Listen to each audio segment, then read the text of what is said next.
दिनांक 14 एप्रिल रोजी बजरंग दलाच्या आंबेगाव तालुक्यातील कार्यकर्त्यांना तालुक्यातील आंबोंडी गावच्या हद्दीतील घोड नदी पात्राजवळ एक देशी बैल जखमी अवस्थेत 1 ते 2 दिवसापासून पडून असल्याची माहिती मिळाली।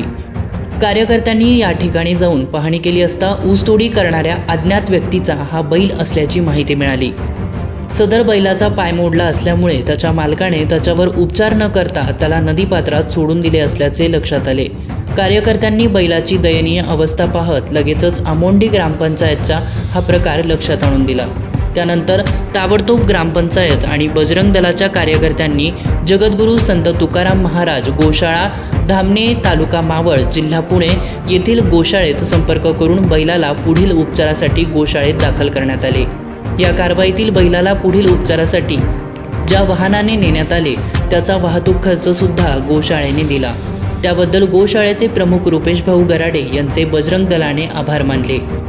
या कारवाईत बजरंग दलाचे गोरक्षक मानद पशुकल्याण अधिकारी ॲडव्होकेट मंगेश नढे, प्रशांत माळी, सागर शरद काळे, गणेश घोडेकर, विवेक दौंड, अक्षय नंदकर, सचिन पठारे, सुशांत अरुण सावंत, राजेंद्र खंडू फलके, मनीष घोडेकर उपस्थित होते, अशी माहिती विश्व हिंदू परिषद बजरंग दल घोडेगाव प्रखंड आंबेगाव तालुका यांनी दिली।